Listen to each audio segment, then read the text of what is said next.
তোমা ধন্যবাদ। চালের দাম না কমার ব্যাপারে মিলার এবং ব্যবসায়ীদের সাথে আমি কথা বলেছি। বিশেষ করে আপনি জানেন কুষ্টিয়ার খাজানগর দেশের অন্যতম বৃহৎ চালের মোকাম, এবং এই মোকাম থেকে কিন্তু রাজধানী ঢাকা সহ সারা দেশের বাজারে কিন্তু চালের সরবরাহ করা হয়ে থাকে।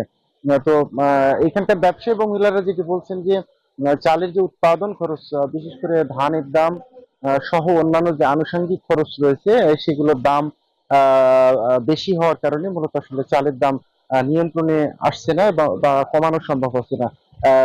তারা বলছেন যে ধানের দাম যদি কিছুটা কমে আসে এবং অন্যান্য যেসব খরচ, বিশেষ করে শ্রমিকের খরচ বা চাল উৎপাদনে যে কারখানার খরচ সহ গাড়ি ভাড়া, এই খরচগুলো কমানো সম্ভব হলে মূলত আসলে তারা কম দামে বাজারে চাল বিক্রি করতে পারবেন, এবং এই ক্ষেত্রে কিন্তু আসলে বাজারে চালের দাম কমে আসবে বলে তারা বলছেন। আমি যারা খুচরা ক্রেতা রয়েছেন চালের, তাদের সাথে কথা বলেছি। তারা যদি বলছেন যে আসলে মিলার সিন্ডিকেট বরাবরই কিন্তু আসলে সারা বছরই নানা অজুহাতে তারা চালের দাম কি বৃদ্ধির সাথে জড়িত থাকেন বা বৃদ্ধি করে থাকেন, ফলে যারা মধ্যস্বত্ব ভোগী ব্যবসায়ী তারাও সুযোগ নেন।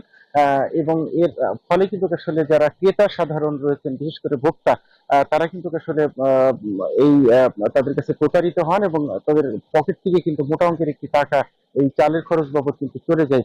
যেহেতু চাল আমাদের দেশের সাধারণ মানুষের জন্য প্রধান আসলে খাবার পণ্য, যে কারণে এই দামটি যদি বৃদ্ধি পায় সেক্ষেত্রে কিন্তু আসলে সব শ্রেণী পেশার মানুষের জীবনের উপরেই কিন্তু আসলে প্রভাব পড়ে, দৈনন্দিন জীবন এর উপরে কিন্তু প্রভাব পড়ে।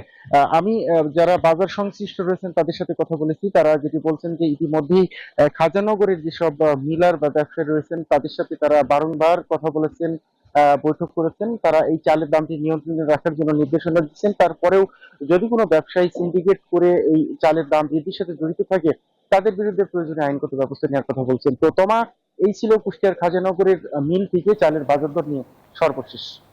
লালন, ধন্যবাদ আপনাকে।